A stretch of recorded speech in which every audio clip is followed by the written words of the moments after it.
লড়তে এসেছি তো। আর গোটা রাজ্যের যে মাঠে ওরা রাজনীতিকে নিয়ে বলেছিল খেলা হবে, সেই মাঠের দখল जिम्मेदारी से लेने के लिए आए हैं। तो लड़ते এসেছি তো।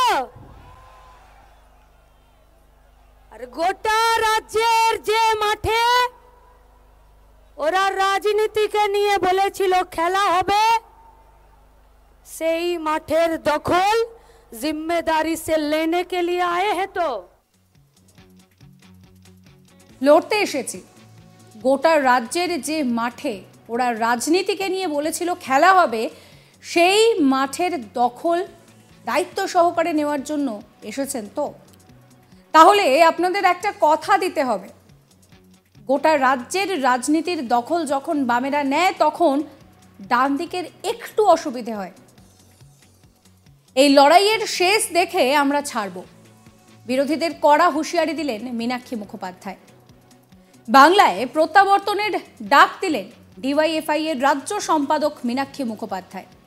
50 দিন, সেই 50 দিনের ইনসাফ যাত্রা শেষে রবিবাসরীয় ব্রিগেডের মুখ বার্তা দিয়েছেন কামব্যাকের। বলেন, আমাদের কামব্যাক করার লড়াই। পাশাপাশি ব্রিগেডের মঞ্চে দাঁড়িয়ে তৃণমূলকে হুঁশিয়ারির সুরে বাম যুবনেত্রী বলেন, লড়তে এসেছি। গোটা রাজ্যের যে মাঠে ওরা রাজনীতি নিয়ে বলেছিল খেলা হবে, সেই মাঠের দখল দায়িত্ব একেবারে নেওয়ার জন্য এসেছেন। তো তাহলে আপনাদের একটা কথা দিতেই হবে, গোটা রাজ্যের রাজনীতির দখল যখন বামেরা নেয় তখন ডান দিকের একটু অসুবিধে হয়। এই লড়াইয়ের শেষ দেখে তবে আমরা ছাড়ব।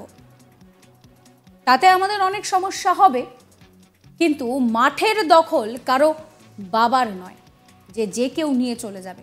শোনাবো মীনাক্ষীর কথা। লড়তে এসেছি তো। আর গোটা রাজ্যের যে মাঠে ওরা রাজনীতিকে নিয়ে বলেছিল খেলা হবে, সেই মাঠের দখল जिम्मेदारी से लेने के लिए आए हैं। तो फिर आप लोगों को एक वायदा हम लोगों के साथ करना पड़ेगा। একটা কথা আপনাদের কাছে চাইতে পারি তো, আমরা আমাদের লড়াইয়ের কথা এখন বলবো। আমার পর সংগঠনের প্রাক্তন সর্বভারতীয় সম্পাদক তিনি বলবেন, তারপর এই তিরঙ্গাকে আর আমাদের দেশকে বাঁচানোর যে শপথের কথা, যে প্রতিজ্ঞার কথা, ভারতের সংবিধানের প্রস্তাবনা পাঠ করে তবে এই মাঠের জমির ইঞ্চিটা ছাড়ব। পারবো তো?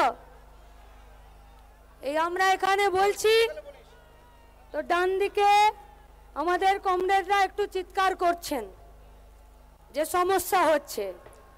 আরে গোটা রাজ্যের রাজনীতির দখল যখন বামেরা নেয় তখন ডান দিকের একটু অসুবিধা হয়, কিন্তু আমাদের কমরেডদের কাছে আমরা বলবো, অনেক দূর থেকে এই লড়াইয়ের বার্তাকে শানিত করতে আপনারা এসেছেন। আমরা জানি এই লড়াইয়ের শেষ দেখে তবেই আমরা ছাড়ব, তাতে আমাদের অনেক সমস্যা হবে।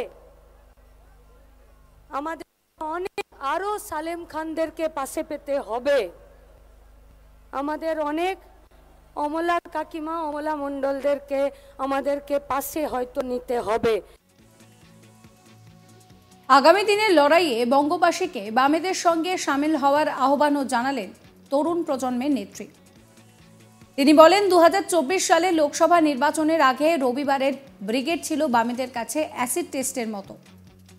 সেই ব্রিগেডের মঞ্চে দাঁড়িয়েই বাংলার বুকে আমাদের ফিরতে হবে, অর্থাৎ বামেদের ফিরতে হবে। আর সেই বামেদের ফেরানোর জন্য রীতিমতন আহ্বান জানালেন মীনাক্ষী দেবী। আর তাদের নতুন মাত্রা যোগ করেছে সেটার বলার অপেক্ষা রাখে না। সিস্টেম বদলের পাশাপাশি প্রত্যাবর্তনেরও বার্তা দিয়েছেন মীনাক্ষী।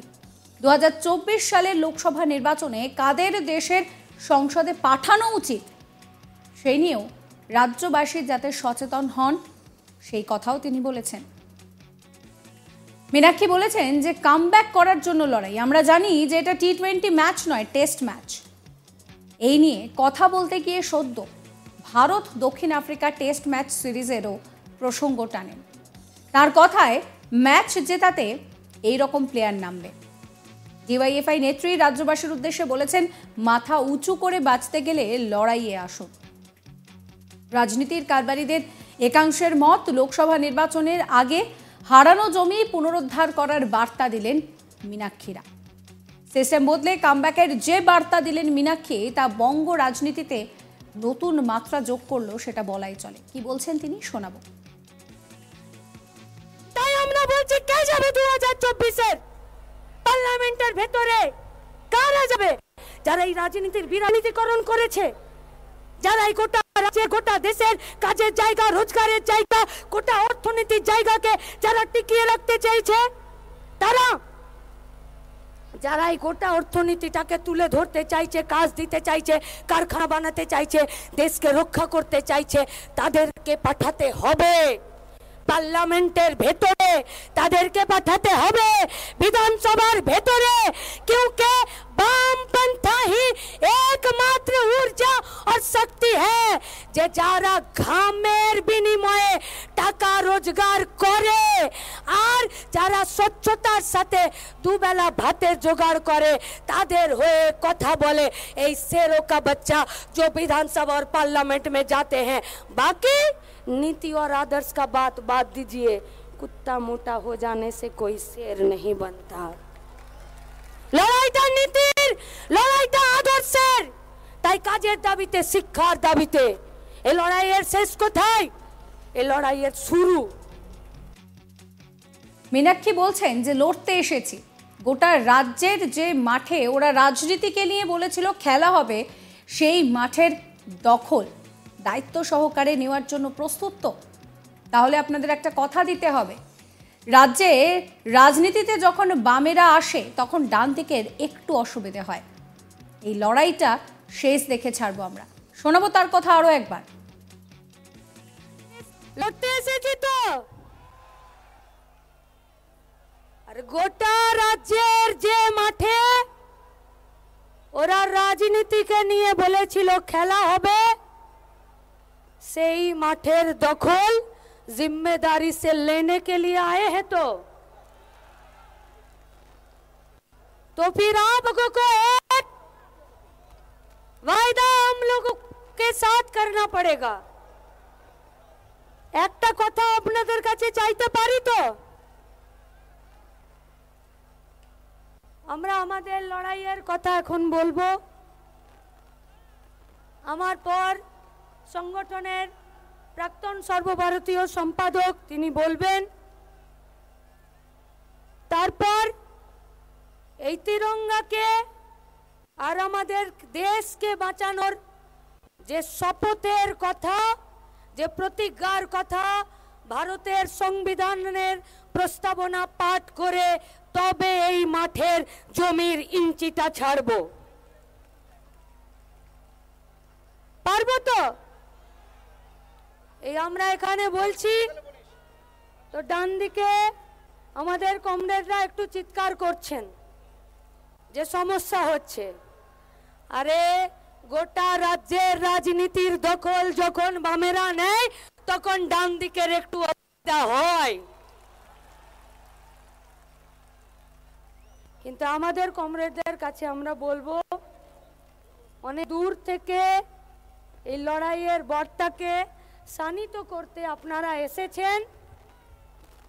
আমরা জানি এই লড়াইয়ের শেষ দেখে তবেই আমরা ছাড়বো, তাতে আমাদের অনেক সমস্যা হবে। আমাদের অনেক আরো সালেম খানদেরকে পাশে পেতে হবে, আমাদের অনেক অমলা কাকিমা, অমলা মণ্ডলদেরকে আমাদেরকে পাশে হয়তো নিতে হবে। এই ভিডিও সম্পর্কে আপনাদের মতামত জানাবেন। সমস্ত খবরের আপডেটের জন্য সাবস্ক্রাইব করবেন আজ তাক বাংলার ইউটিউব চ্যানেলকে, ফলো করবেন আজ তাক বাংলার হোয়াটসঅ্যাপ চ্যানেল।